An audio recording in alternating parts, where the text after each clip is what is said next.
Então, pessoal, hoje o tema que a gente vai conversar é a caridade para com os criminosos. É um tema danado, bastante polêmico, tão polêmico que ainda hoje nós temos alguns tipos de repreensão ou de punição acerca da própria pena de morte, prisão perpétua. Então, como interpretar isso dentro da atualidade, da visão espírita? Então, com o auxílio de Kardec, na terceira obra da codificação, que a gente tem como título O Evangelho segundo o Espiritismo, que diz respeito a essa parte de conduta moral, qualquer hora que vocês quiserem me interromper, que diz respeito a essa parte de conduta moral, vai ter então um capítulo, e dentro desse capítulo tem um subitem exatamente com esse nome, que é Caridade para com os Criminosos. Mas aí toda vez que a gente vai ler o Evangelho segundo o Espiritismo, a gente às vezes tem o hábito de abrir assim aleatoriamente, né, e já ir direto na lição, mas aí às vezes a gente corre um risco, que é de menosprezar o trabalho de Kardec enquanto um pedagogo. Eu faço pedagogia, então eu sei bem, tento, né, o que ele fez ali naquela forma de elencar cada capítulo e cada item. Então, quando a gente abre, a primeira coisa que a gente tem que fazer, antes de começar a leitura, é ver onde se encontra a lição.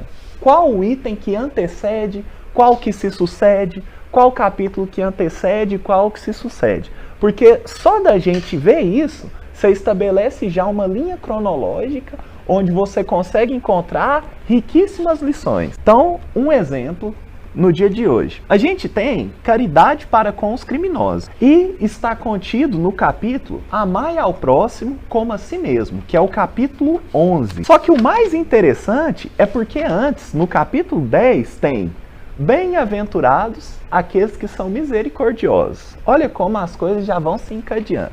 E no capítulo subsequente, a gente vai ter, então, amai aos vossos inimigos. E aí a primeira coisa, quando eu estava lendo isso aqui, que veio à minha mente, é o seguinte: uai, esse item está errado.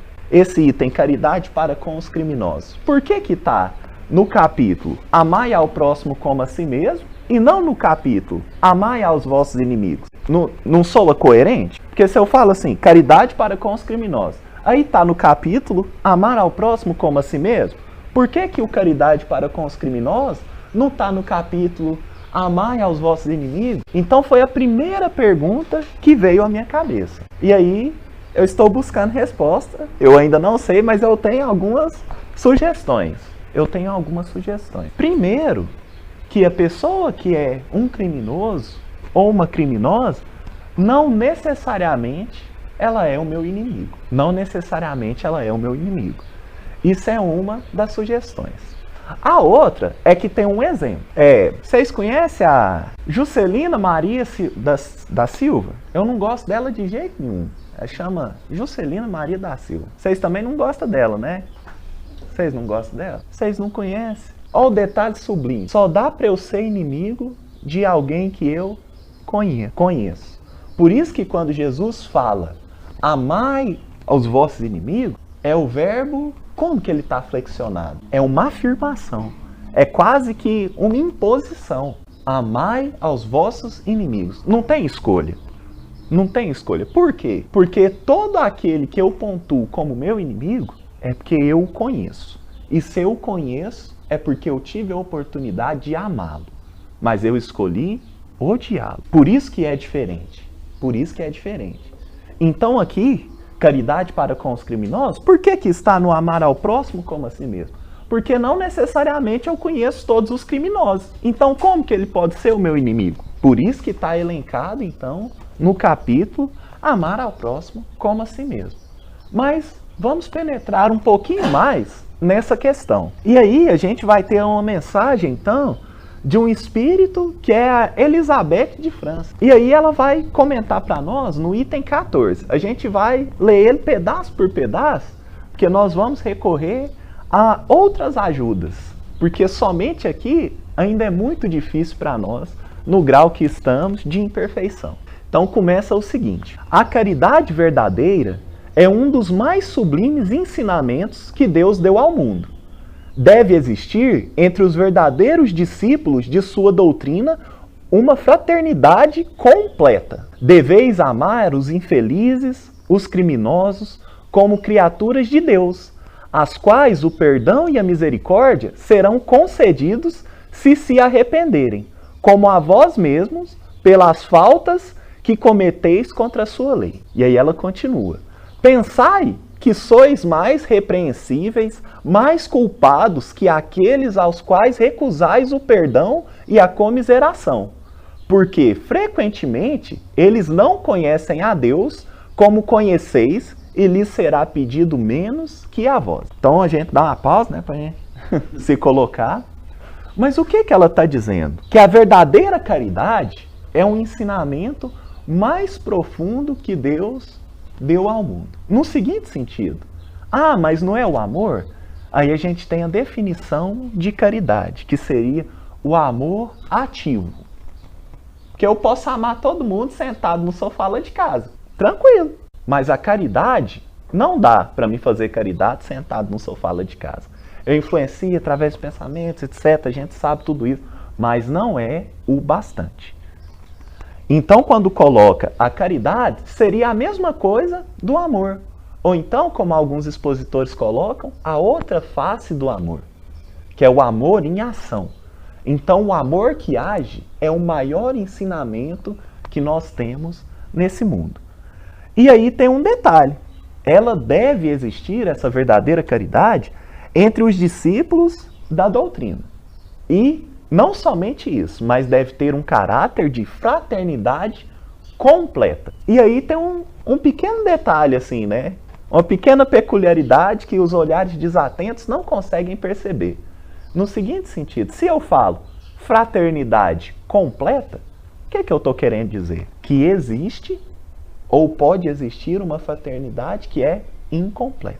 Então há discípulos, ou que se declaram discípulos, no sentido de seguidores de Cristo, no sentido de pessoas que são teístas, que não executam a fraternidade completa. A fraternidade completa. E aí vamos mais um pouquinho. Fala que nós devemos amar, então, os infelizes, os criminosos, como criaturas de Deus, como a vós mesmos, pelas faltas que cometeis contra a sua lei, né? Então, o que está dizendo? Não são só eles que cometem as faltas, nós também. E é exatamente por isso que nós devemos amá-los quando eles cometem as faltas, porque nós também as cometemos. Mas se não ficou muito claro nessa parte, complementa, então, né?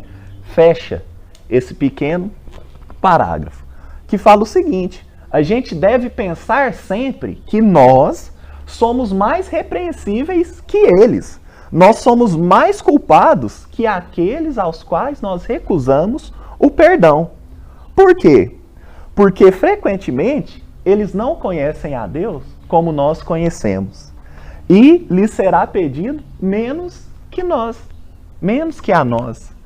Então, o que acontece? Muitas das vezes eu penso que o outro, ele é muito repreensivo, né? Ele é muito mal, ele é muito ruim, que ele será bastante julgado. Só que tem um detalhe. Aqui é um peso e duas medidas. Nesse caso aqui é um peso e duas medidas. 2 pesos, 2 medidas, quer dizer, né? Porque o que acontece? É de acordo com o que cada um sabe. E Jesus, ele não nos enganou. Ele foi muito claro.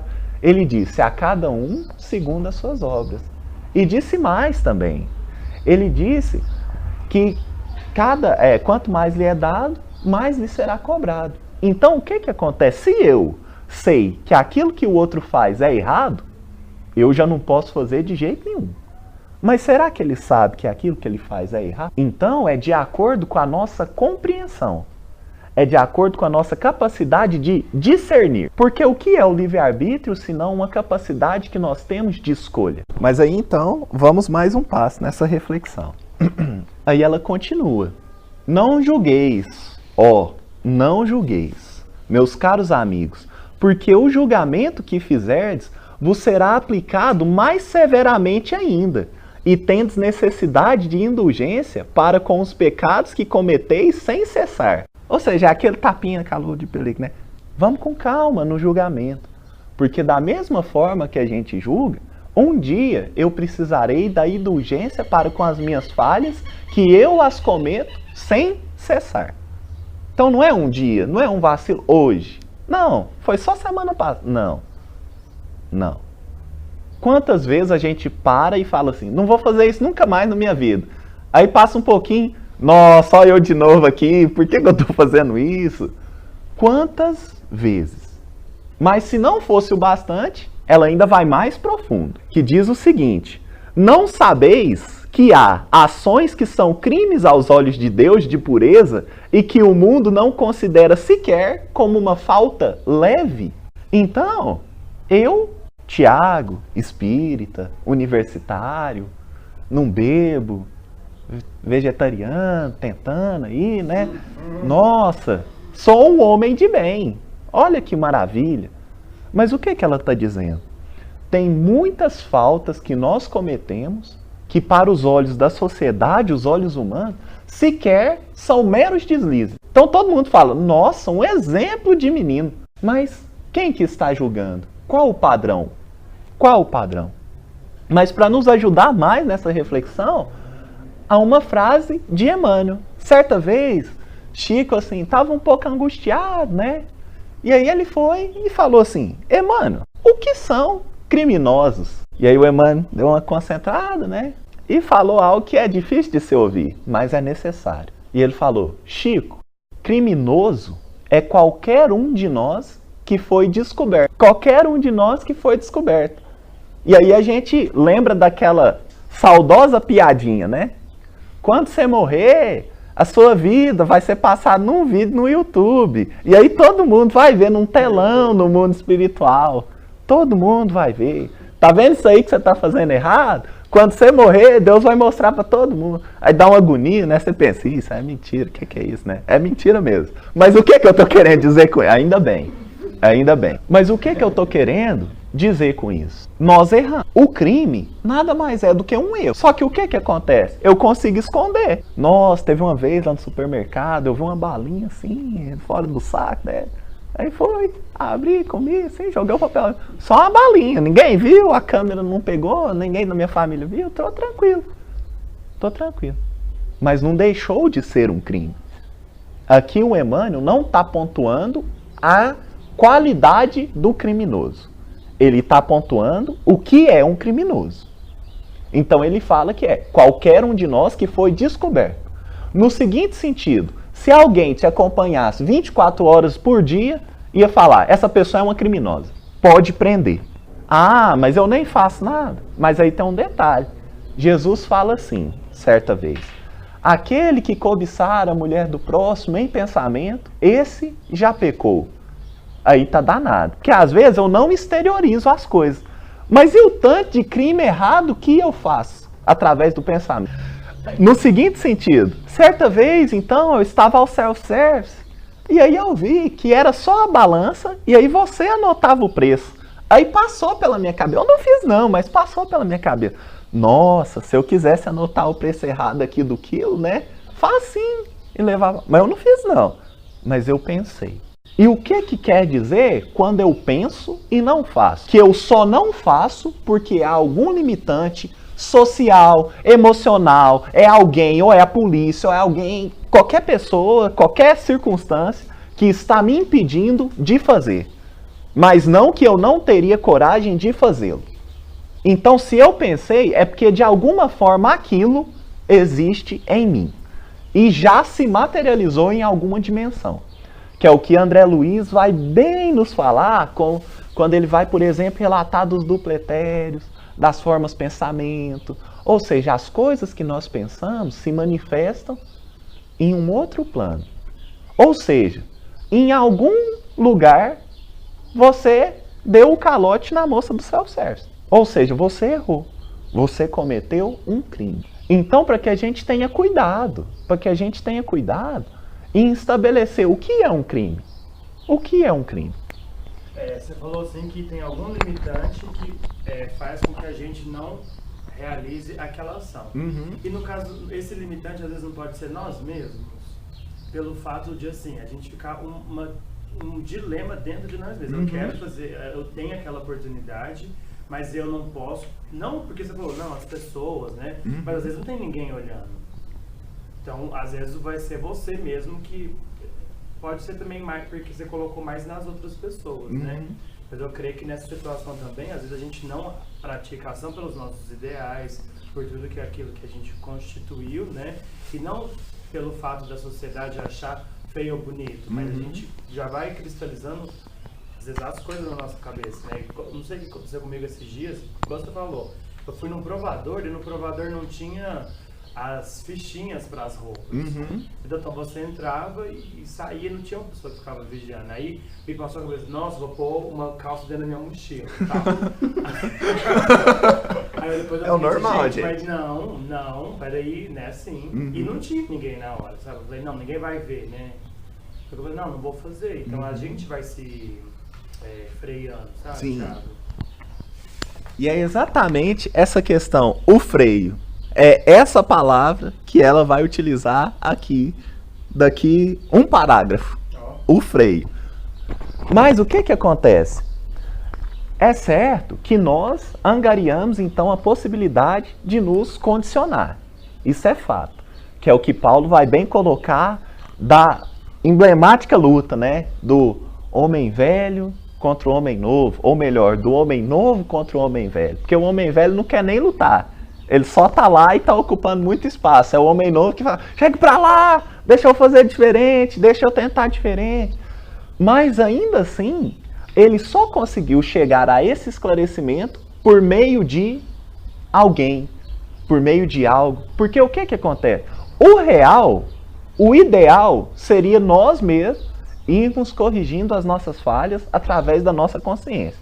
No seguinte sentido, nossa, vou fazer isso. Aí eu, vou não, que não é certo. O ideal seria esse. Aí tem uma pergunta, na verdade uma série de perguntas lá no Livro dos Espíritos que diz respeito a isso. Onde Kardec pergunta, onde está gravada a lei de Deus? E aí ele esperava a resposta, né? No livro, no templo, com o sábio. Mas a resposta é, na nossa consciência. Aí Kardec matou, né? Ele falou, uai, mas como assim? Se a lei de Deus está gravada na nossa consciência, por que todo mundo acha que está no livro? E por que acha que está no templo? E por que vem gente falar para mim da lei de Deus? Se ela já está gravada na minha consciência, qual a necessidade? É trabalho inútil? Mas aí os espíritos dão uma resposta fantástica, que fala o seguinte, eles vêm para vos lembrar, porque vocês a menosprezaram e a esqueceram. Então, o que acontece? O ideal mesmo é a gente fazendo esse check-up, vamos dizer assim, de nós mesmos a todo instante. Mas, infelizmente, nós não conseguimos fazer sozinhos, porque nós nos afastamos dessa nossa voz da consciência. Então, se você hoje tem uma postura diferente, é porque você viu alguém que seja, ou você ouviu algo, ou você leu algo que te ajudou a discernir com mais qualidade. Verdade. Então, quando Paulo vai dizer dessa luta do homem velho para o homem novo, é porque ele conheceu o evangelho. Sozinho, talvez até hoje ele estava lá matando, perseguindo os cristãos. Mas depois que ele conseguiu, que ele leu, que ele vivenciou, não tinha como mais fazer diferente. Então não precisava de ninguém pontuar. Era ele mesmo que se pontuava. Porque a lei já está em nós, mas nós, diversas vezes, a esquecemos e a menosprezamos. Aí precisa de alguém para ser o exemplo na sua cara, assim, ó. Ou então um livro, alguma coisa que vai falar, olha, isso que você está fazendo é equivocado. Aí você se recorda, você, nossa, é mesmo? Não é ideal. Eu, um rapaz, uma moça, um senhor, uma senhora, uma criança, que faça isso. Não é o ideal. Então é nesse sentido, desse relembrar. Porque em essência, todos nós somos criminosos. E aí a gente lembra como se reconhece o verdadeiro espírita. Que muitas das vezes a gente fala da boca para fora, mas não vai na essência das palavras. Qual que é a resposta do verdadeiro espírita? É aquele que luta contra suas más inclinações. Não deu opção. Ou seja, o que está querendo dizer com isso se a gente trocar aqui as palavras? Todo espírita já é mal inclinado. É isso que está querendo dizer. Trocando em miúdos, é isso. Porque o verdadeiro espírito é aquele que luta contra suas más inclinações. Ou seja, todo espírito já é mal inclinado. A questão agora é daqui adiante. O que você vai fazer? Você vai se conformar com isso ou você vai fazer algo? Então todos nós cometemos esses crimes. A questão é sempre de agora para frente. É sempre de agora em diante. Tanto é que a famosa frase do Chico Xavier não se remete às coisas do passado. Se remete às coisas do futuro. Que todo mundo coloca, lindo, maravilhoso, né? Que cada um pode começar agora, né? Não pode voltar ao passado, mas pode criar um novo fim, etc. Nesse sentido. Mas é por isso. Ninguém está perguntando o que você foi. E por isso também que os expositores e os próprios benfeitores espirituais advertem. Não tem muito sentido você ficar querendo lembrar o que você foi. Você querer, às vezes, em demasia, às vezes só por vaidade ou só por curiosidade, vou fazer uma regressão, uma coisa nesse sentido. Mas o que acontece? É uma coisa um pouco boba. No seguinte sentido, você hoje, não podendo retroceder, que é isso que os espíritos nos esclarecem, você hoje é a melhor versão de si mesmo de todas as épocas. Aí você olha para você e fala, nossa, mas esse aqui é o melhor? Então, às vezes, não faz muito bem você relembrar o que você fazia antes, sabe? Que às vezes você não tem a maturidade psicológica para lidar com seus erros do passado. Por isso que a gente passa por esse véu do esquecimento. Mas ele não é eterno. À medida que a gente vai amadurecendo emocionalmente, você consegue relembrar das coisas. Aqui nós temos a Silvana, que faz psicologia, e ela pode me corrigir. Mas o que acontece? A maioria das coisas que dão desacertos hoje na nossa vida são reflexos dos traumas de infância. E a maioria dos traumas de infância a gente nem lembra conscientemente. Por quê? Porque foi algo que para nós foi prejudicial. Foi prejudicial. Então é uma estratégia sua mesmo para você não lembrar daqui, porque foi ruim demais.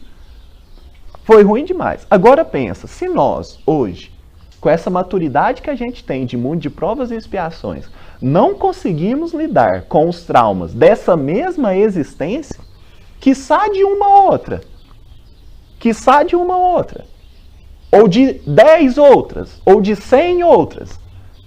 Então é muita presunção da nossa parte, porque nem as dessa eu estou conseguindo lembrar, porque eu não consigo lidar com elas. Porque o problema não é lembrar, o problema é como você lembra. Porque nos estudos do desenvolvimento da memória, eles vão nos dizer que você só se lembra daquilo que tem uma carga afetiva na sua vida. Por isso que se eu lembrar, às vezes, vamos supor, se eu perguntar qual foi o seu primeiro beijo, o seu primeiro dia na universidade, uma coisa mais marcante, você lembra. Mas se eu perguntar, o que você jantou segunda-feira dessa semana? Você buga. Por quê? Foi cotidiano, não teve importância. A não ser que você tenha jantado com alguém dentro de uma circunstância específica, aí você vai lembrar. Fora isso, você não vai conseguir lembrar muito bem. Porque não tem uma carga emocional. Então, o que acontece? Toda lembrança, ela vem recheada, ela vem inundada de uma carga afetiva. Mas, muitas das vezes, pode remeter a sentimentos, por exemplo, de rancor, de mágoa. Porque o nosso cérebro, e isso é o Freud que vai nos dizer, ele não diferencia passado de futuro, de presente. Por isso que você chora vendo um filme. Você sabe que é uma mentira, é um filme, mas você chora. Você chora. Ouvindo uma história. Ou às vezes você tem um sonho e você acorda com medo. Você sabe que não foi real. Muitas aspas nisso, né? Que a gente vê o desdobramento, etc. Mas vamos imaginar um sonho sem de fato ser aquele sonho, né? Você acorda com medo. Mas é isso, nosso cérebro não tem essa diferenciação muito clara. Então, às vezes, eu vou lembrar de uma coisa que aconteceu comigo em uma outra vida. Mas como eu irei lembrar disso? Porque o lembrar já vai desencadear uma emoção em mim. Será que eu vou lembrar com tranquilidade? E aí vem uma palavra nova, que se você escrever no Word, dá até que ela é errada, que é ressignificar. Então, você não deve esquecer como se pensou anteriormente. Você deve ressignificar as coisas que aconteceram na sua vida. Para que você possa lembrar das coisas ruins e ver que houve um aprendizado. Ou como dizem os sábios dos ditados populares, quando passa, a gente ri. Isso tem uma profundidade de riqueza filosófica inimaginável. Os ditados populares, eles têm muito dessas coisas que a gente não percebe. Mas é exatamente isso. Quando passa, a gente ri. Então, se passou e você vai conseguir se lembrar daquilo com, no mínimo, um sentimento de gratidão, você vai conseguir lembrar de todas as coisas desacertadas que você já fez. Porque você sabe que colaborou para o seu aprendizado. Naquele momento era o melhor que você podia fazer e coisas nesse sentido. Olha aí, meninado, você tinha... Ou eu vi errado? E isso também às vezes, por exemplo, de nós mesmos, de outras pessoas, né? De conseguir esquecer as coisas. Porque eu acho que a gente se perdoa mais fácil do que perdoar as outras pessoas, né? Porque às vezes a gente já olha na cara da pessoa, já dá aquela coisa. Então, é uma dificuldade. Mas aí, vamos prosseguir, né? Até porque o meu plano é terminar hoje. Então vamos lá. A verdadeira caridade não consiste somente na esmola que dais, nem mesmo nas palavras de consolação com as quais podeis acompanhá-la. Não, não é só isso que Deus exige de vós. Detalhe para isso, exige. Não é pede, não é sugere, exige. Então ele não exige só a esmola, tampouco só a palavra amiga que acompanha. A caridade sublime é ensinada por Jesus. Consiste também na benevolência concedida sempre, em todas as coisas, ao vosso próximo. Não é o dia que você quer. A gente tem que lembrar, por exemplo, nas atuações de Jesus. Era mais ou menos assim. Jesus trabalhou o dia inteiro, pregou o dia inteiro, aí ele vai dar um cochilinho para descansar. Aí entra alguém desesperado na casa dele, ou na casa de Simão Pedro, que é onde ele repousava bastante. Jesus do céu, você tem que me ajudar, minha filha está morrendo. Aí ele falava, não, mais 5 minutinhos, por favor. Não, de forma nenhuma. Levantava, bora. Agora. Ou mais, quando, por exemplo, há aquele desajuste na embarcação lá, né? Que é quando tem aquela emblemática passagem do caminhar sobre as águas. O que estava acontecendo? Era uma tempestade. Jesus estava tranquilo. Era uma tempestade boa, dormindo, suave. Os discípulos, assim, desesperados. Aí vai acordar Jesus. E aí não é. Quando você está desesperado, eu acho que você não acorda as pessoas calmamente, né? Jesus, acorda. Tudo bem? Me ajuda? Não. Jesus, nós vamos morrer! Ajuda nós aqui! Tá, a água está subindo, vai virar o barco. Aí Jesus acorda. Tudo bem, vamos lá, ajudar. Então, essa caridade que Deus exige de nós é sempre para com todos. Não é o dia que você quer, da forma que você quer. Não é dessa forma. Não é assim. Não é desse jeito. Mas continua então, né? Podeis ainda exercitar essa sublime virtude sobre muitos seres que não precisam de esmolas e que as palavras de amor, de consolação e de encorajamento conduzirão ao Senhor. Ou seja, vai ter algumas pessoas que você vai confrontar que elas não precisam de esmola. E eis aí um trabalho difícil, porque ainda hoje há muitas casas e centros espíritas que pensam que a função do centro é e somente só a função assistencial. Um trabalho assistencialista. Só que tem um detalhe. A gente sabe, segundo as pesquisas do IBGE, que os espíritas compõem uma religião que é muito bem classificada socialmente, inclusive. Onde o pessoal costuma ter uma graduação, onde o pessoal costuma ter uma renda mais ou menos boa. Aí tem um detalhe, chega alguém assim, muito rico dentro da casa espírita. Aí você fala, ô meu irmão, hoje é o dia da sopa. Aí a pessoa nem come aquele macarrão que a gente usa, nem aquelas verduras, nada. Ou então você fala, tem aqui uma cesta básica para você, né? E a pessoa não está precisando. Aí ela vira e vai falar, não, mas eu não preciso disso não. Aí você vai falar, ixi, então pode ir embora, porque só é isso que a gente tem. Não.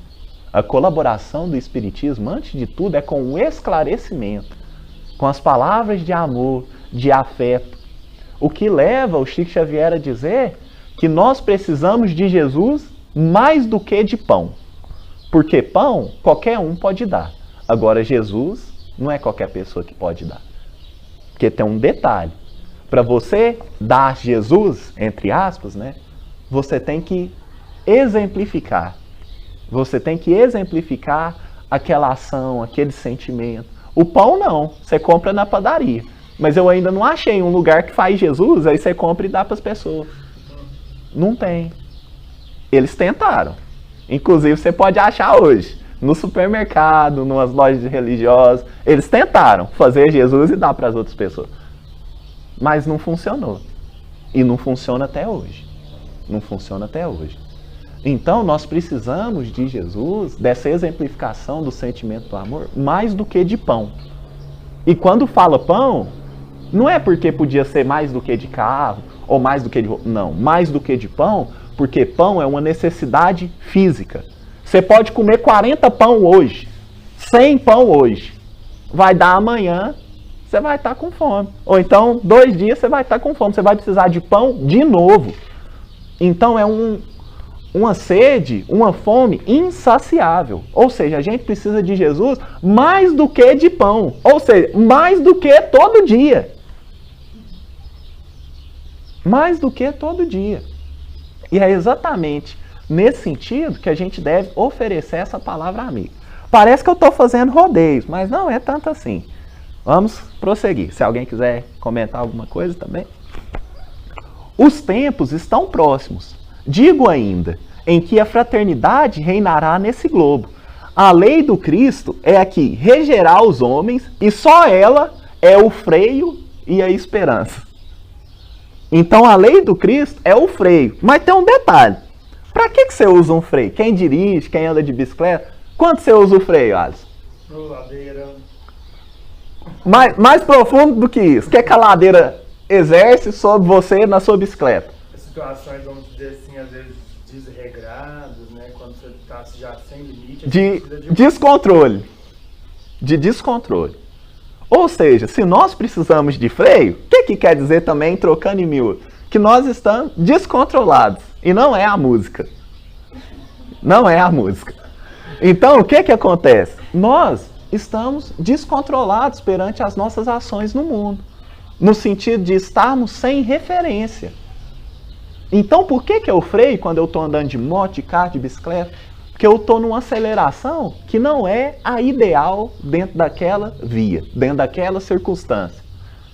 Então eu preciso frear. Porque eu perdi momentaneamente o controle que seria o adequado. Que seria o adequado. Então a lei de Cristo vai funcionar como um freio. A lei de Cristo não, a lei de Deus. Cristo só foi um intérprete para nós. E aí continua. Amai-vos, pois, como os filhos de um mesmo pai. Não façais diferença entre os outros infelizes, porque é Deus quem quer que todos sejam iguais. Portanto, não desprezeis a ninguém.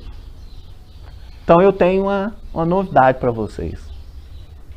Não é algumas ideologias, ou mesmo alguns tipos de pensamento, que quer que todas as pessoas sejam iguais. Não foram eles que inventaram isso. É Deus, é um desejo de Deus. A gente só tenta, e às vezes a gente ainda acha que é uma posição nossa, uma coisa que nós estamos criando, mas não é isso. Então é um desejo de Deus que todos sejam iguais. Não no sentido de todo mundo igualzinho uma caixa, não. Mas no sentido de igualdade em bênçãos, em direitos, em auxílio. Porque Deus vai nos dizer no livro dos Espíritos, né? Quando vai estudar as leis, no livro 3º, onde tem a lei de justiça, né, a lei de amor, etc. Mas aí na lei de justiça é diferente. Porque tem lei do trabalho, lei de sociedade, não sei o quê. Sempre assim, lei de tal ponto. Mas quando vai falar da lei de justiça, não acaba. Acho que o Kardec se empolgou. Que é assim, lei de justiça, amor e caridade. Aí, pra que 3 juntos? Tava acabando as folhas? O que ele tava arrumando, né? Mas o que está subentendido ali? Que não existe lei de justiça se não tiver caridade, se não tiver amor. O que leva no livro de Gênesis, no capítulo 2, está escrito o seguinte: se não é justo, não é bom. E se não é bom, não é justo. Ou seja, você pode estar assim, não, vou fazer isso com ele, que é que eu estou sendo justo, né? Mas é bom? Se isso que você está sendo justo não é bom, você não está sendo justo. você será injusto. Ou então você fala assim, não, vou fazer uma coisa boa para ele, para ajudar. Mas é justo? Se não for justo, você não está sendo bom. Só que tem um detalhe. Você nunca vai acertar. Porque não é possível. Porque não é possível. Principalmente se for na questão da justiça. Porque o que acontece? O único que tem a compreensão plena da justiça é Deus. Então, recomenda-nos os benfeitores espirituais seguir pelo caminho da bondade.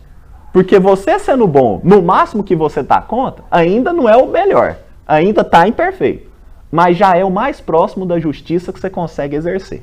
Porque só há justiça quando há bondade. É a mesma coisa, em síntese. Você fala assim, ele é bondoso. Você está querendo dizer que ele é justo. Você fala assim, ele é justo, você está querendo dizer também que ele é bondoso.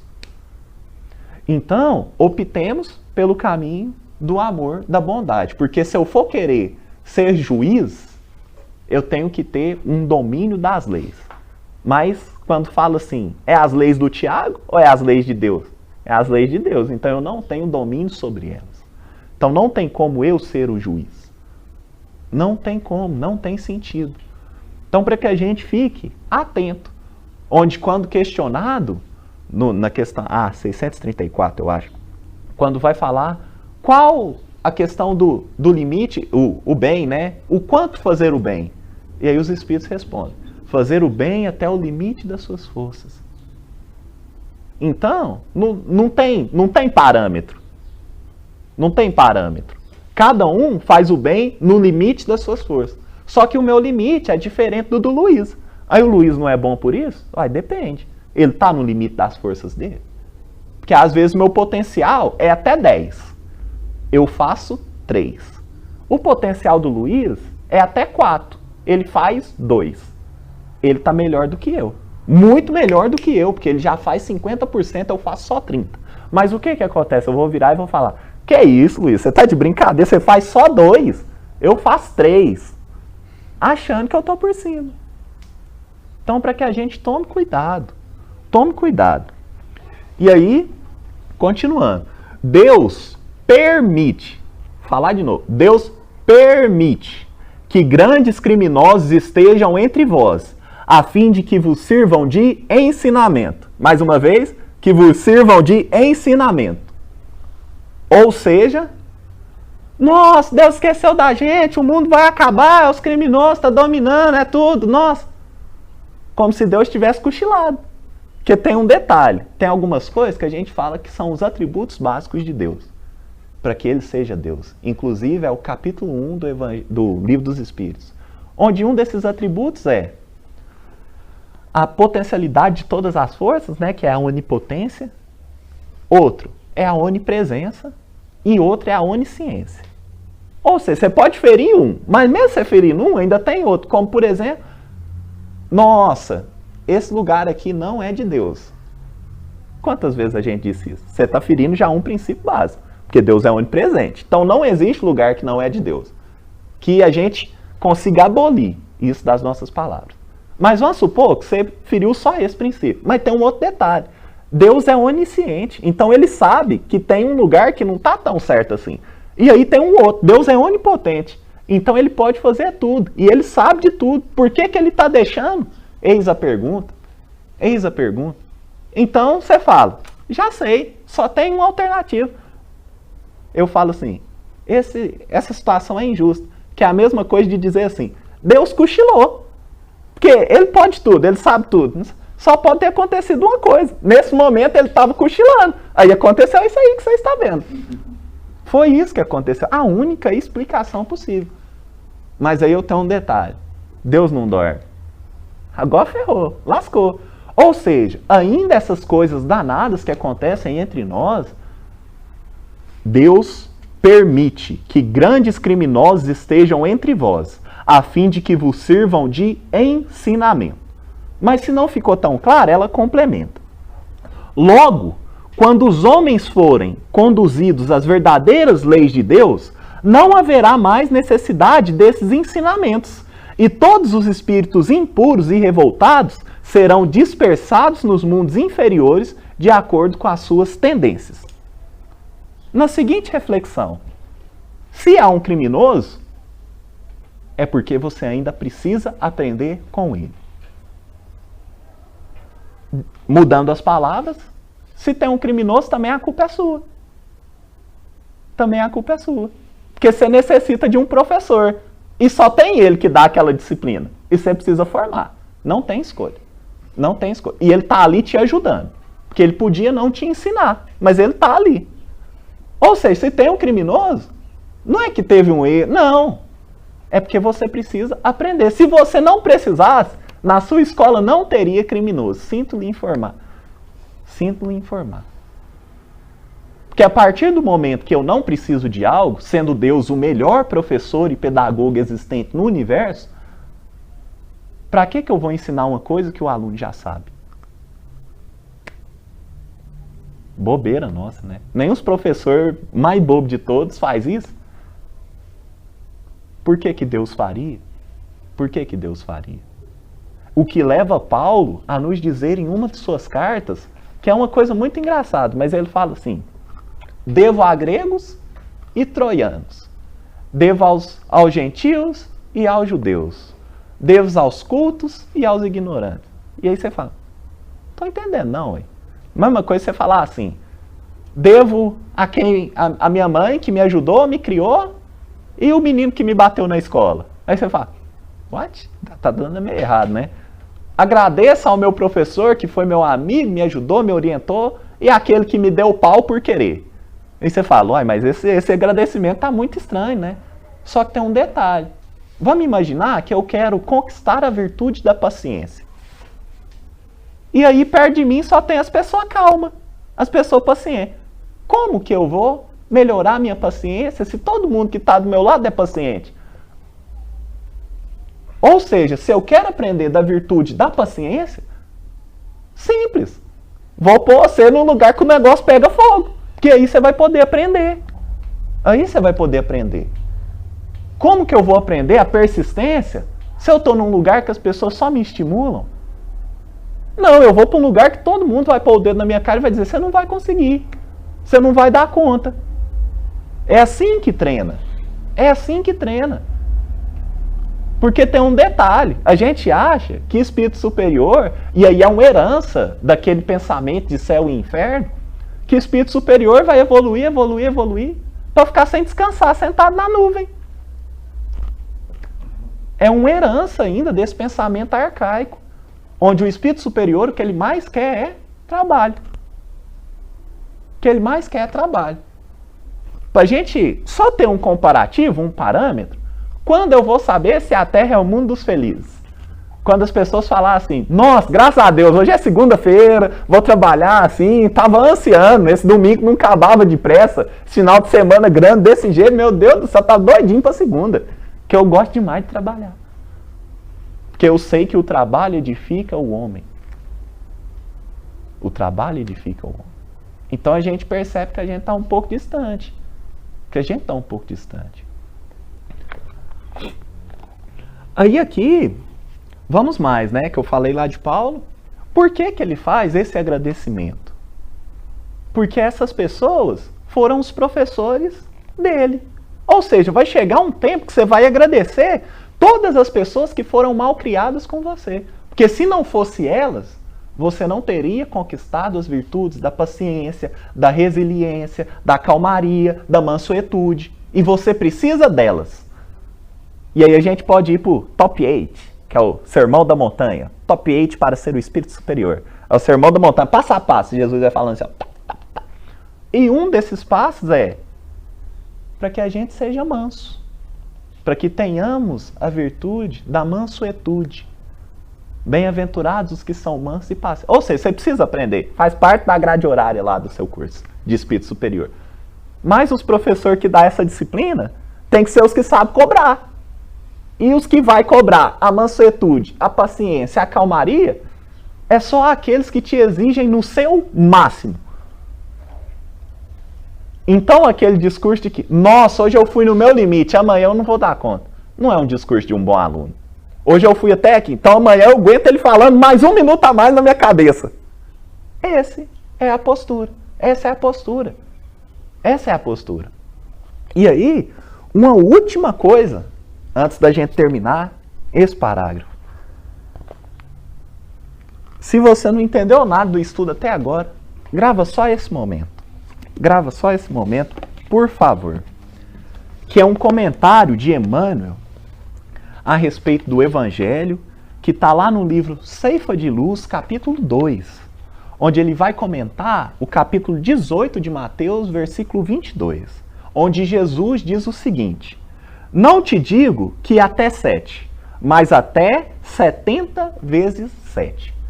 Lembrando que isso aqui ele está envolto na tradição e na cultura do povo hebreu. E para o povo hebreu, o 7 era um número diferenciado, porque diz respeito aos ciclos.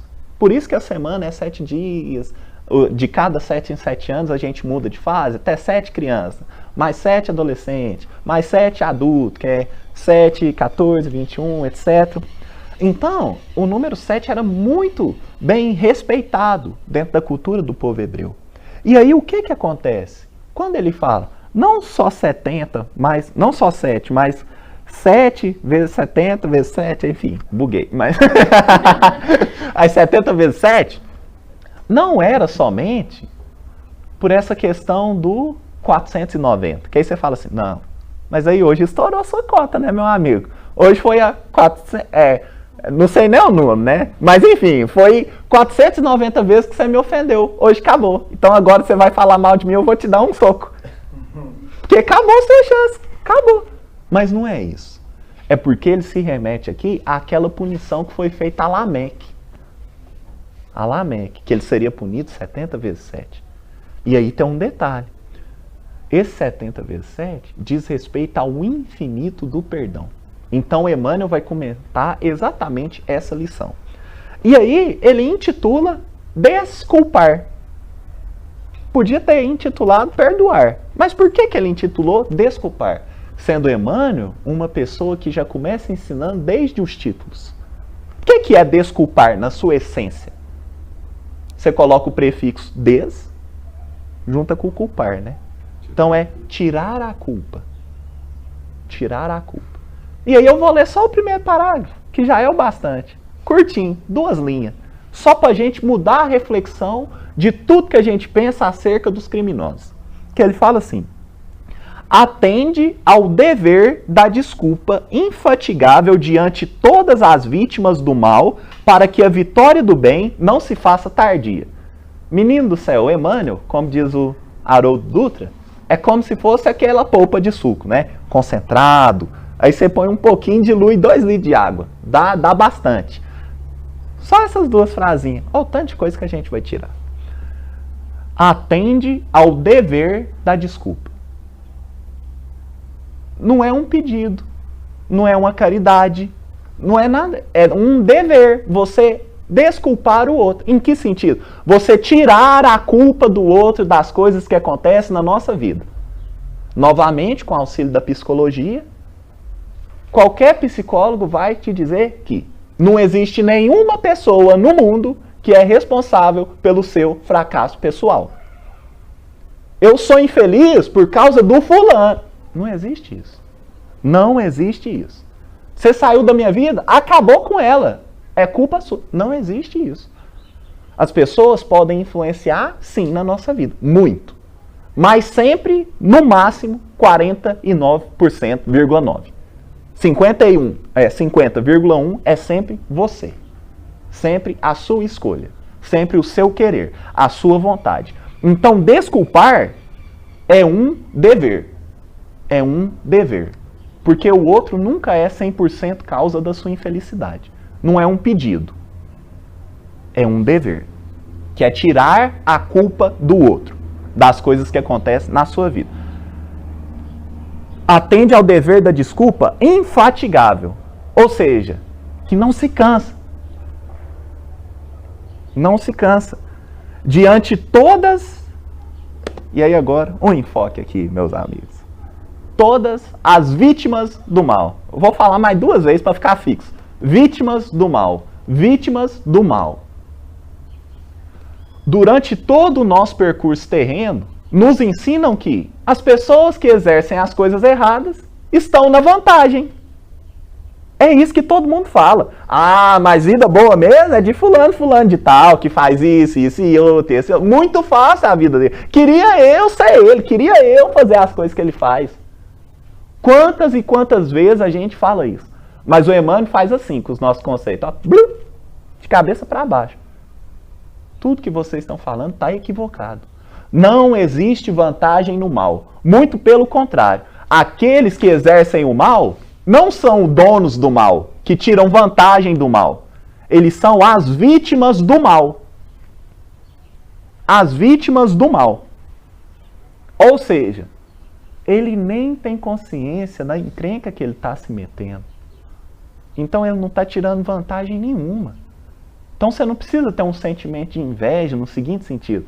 Nossa, a vida dele que é boa, né? Não faz nada, nem trabalha, ele tem tudo, consegue as coisas através das formas erradas, ilícitas.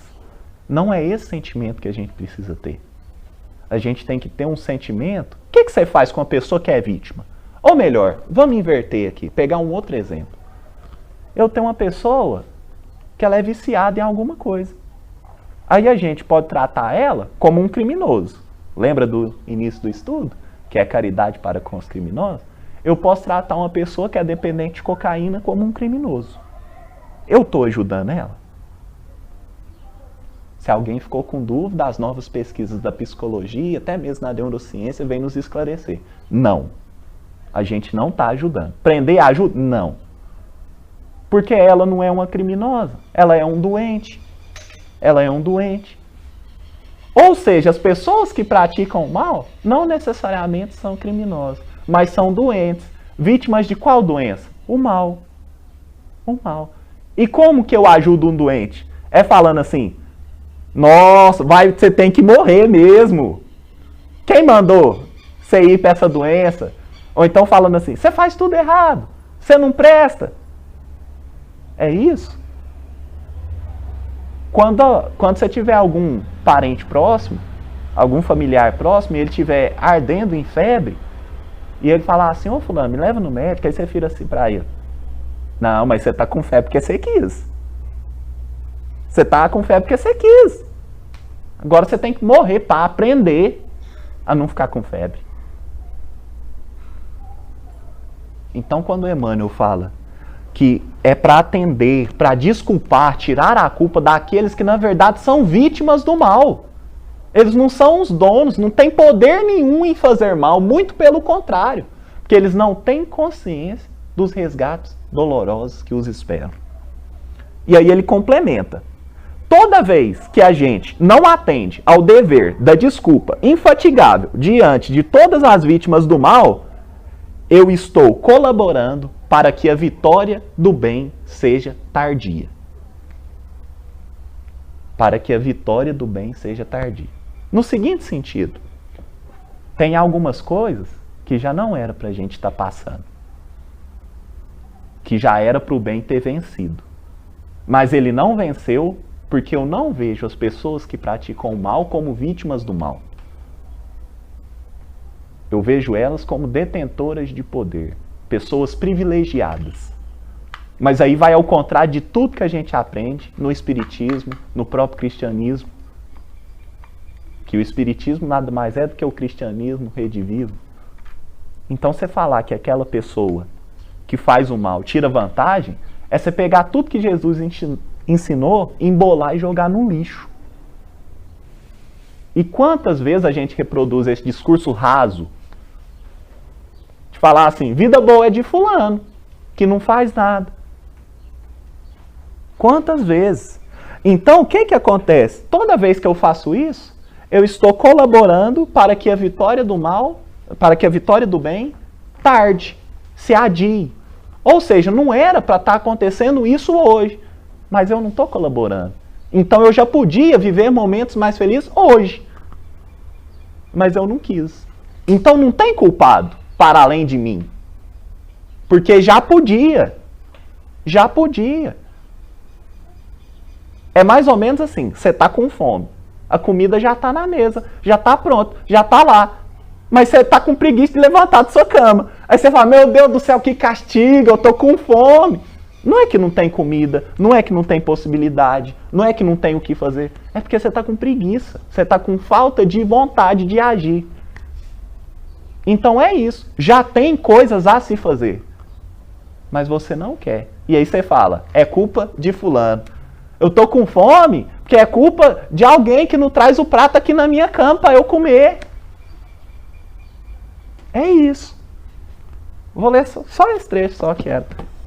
Agora vamos para outro, né? Vamos para outro. Aí esse aqui eu vou ler inteiro. Só para ficando de reflexão, né? Pra gente. Aí esse aqui é um outro comentário de Emmanuel. Dessa vez está lá no livro Segue-me. E o capítulo é Na Experiência Diária. Ele vai comentar então um versículo que está lá em capítulo 15 de João, versículo 17, né?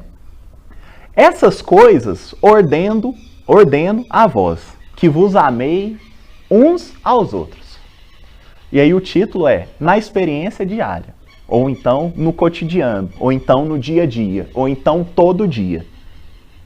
Sem compaixão, o amor não entraria em parte alguma a fim de cumprir a divina missão que a sabedoria da vida lhe atribui. Ou seja, sem compaixão, o amor não conseguiria penetrar em nenhuma parte. Nenhuma parte. É necessário, entretanto, que a compaixão se desloque do ambiente dos que sofrem para atingir também o círculo dos que fazem o sofrimento. Porque muitas das vezes eu rezo assim, nossa, que ajude todos os feridos, que ajude todas as pessoas que estão na pobreza. Mas são raras as vezes que eu rezo assim, que o Senhor ajude todas as pessoas que têm a riqueza concentrada, que o Senhor ajude todas as pessoas que têm os benefícios sociais injustos, que o Senhor ajude todas as pessoas que agrediram os outros que estão enfermos hoje. Não tem muito essa oração. Não tem muito essa oração. Então o Emmanuel fala que a nossa compaixão, que o nosso amor deve deslocar do foco nos que sofrem para o foco dos que fazem sofrer. Porque em alguma medida eles estão mais doentes do que os próprios sofredores. E aí ele continua. Compadece-te-ás dos que te afligem sobre a aguante da penúria. Todavia, pedirás igualmente a Deus ilumine quantos se apaixonaram pelo supérfluo, esquecendo os que carecem do necessário.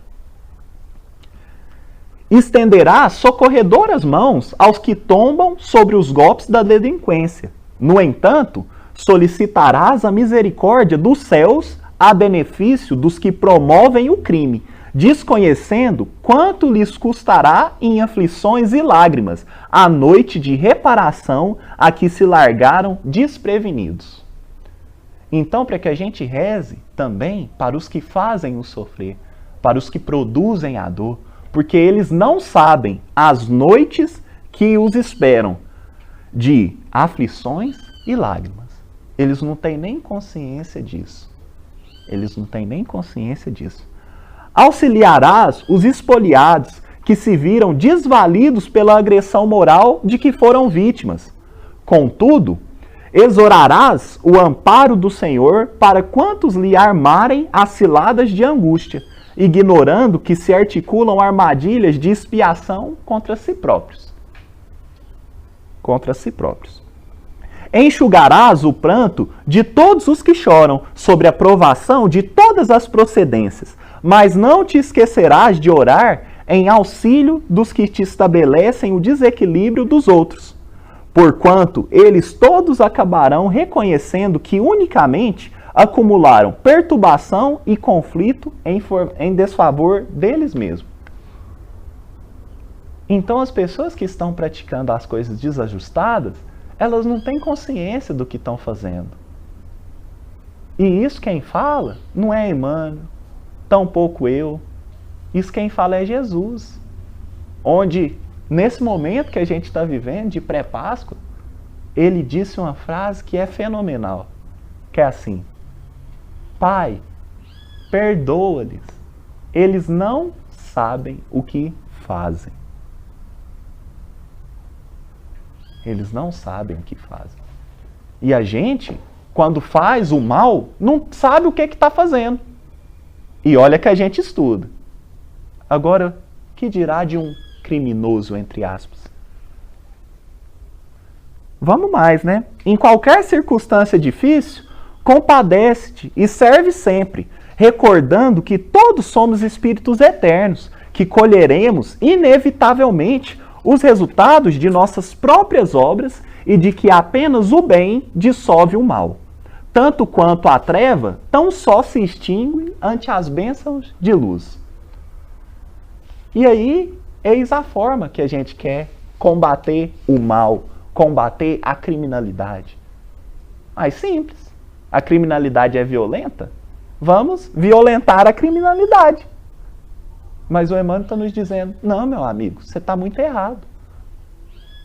Porque só a luz extingue a treva. É só o bem que acaba com o mal. A gente não consegue perceber isso. Você fala assim, nossa, fulano tá tão difícil, né? Vou consertar ele. Vou fazer com você igualzinho você faz comigo. Que presunção. Que ingenuidade. Que ingenuidade. Porque como que fazendo mais do mesmo você vai mudar alguma coisa? Não tem sentido nenhum. Não tem sentido nenhum. E aí, finalizando, vamos ao último parágrafo da Elizabeth de França. Deveis àqueles de quem falo o socorro de vossas preces. É a verdadeira caridade, né? Então, para que a gente vele e socorra através das nossas preces, esses que são os criminosos, entre aspas, né? Não é preciso dizer de um criminoso, é miserável, é preciso expurgá-lo da terra, a morte que se lhe inflige é muito suave para um ser dessa espécie. Não é preciso isso. Não é assim que deveis falar. Olhai vosso modelo, Jesus. Que diria ele se visse esse infeliz perto de si? Lamentá-lo-ia. O consideraria como um doente, bem miserável, e lhe estenderia a mão. Não podeis fazer isso em realidade, mas pelo menos podeis orar por ele. Assistir seu espírito durante alguns instantes que deva ainda passar sobre a vossa terra. O arrependimento pode tocar-lhe o coração, se orardes com fé. Ele é vosso próximo como o melhor dentre os homens. Sua alma transviada e revoltada foi criada, como a vossa, para se aperfeiçoar. Ajudai-o, pois, a sair do lamaçal, e orai por ele. Então, mais do que orar para as pessoas que morrem de fome, nós devemos orar também para as pessoas que causam a fome. E a gente não tem esse hábito. Porque a gente enxerga o criminoso como alguém que está tirando proveito, vantagem. Ah, mas que visão superficial. Que visão superficial a nossa.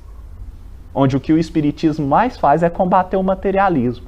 E quando você acha que a pessoa que tem bens materiais, que tem privilégios materiais, é mais vantajosa do que aquela que tem privilégios espirituais, você está indo contra a base elementar do espiritismo. A base elementar do espiritismo. Então, é mais ou menos isso. Aí tem uma mensagem do espírito Lamennais, aqui por último, que responde uma pergunta, que é mais ou menos assim, eu vou resumir por conta do adiantar da hora, mas Kardec pergunta assim, se um homem que é de má vida estiver em perigo, e eu puder salvá-lo, mas para isso eu exigirei, ou então eu vou expor a minha vida ao perigo, eu devo fazer? É mais ou menos isso que ele fala. E aí o espírito Lamennais responde, não é necessário fazer essa reflexão. Porque ele não é um homem, como a vós e como a todos os outros homens. E aí eu vou ler só o finalzinho. A morte, talvez, chegue muito cedo para ele. A reencarnação poderá ser terrível. Lançai-vos, pois, homens, vós a quem a ciência espírita esclareceu. Lançai-vos, arrancai-o à sua condenação. Então, talvez, esse homem que morreria vos insultando, se atirará em vossos braços. Todavia, não é preciso perguntar-vos se o fareis ou não, mas ide em seu socorro,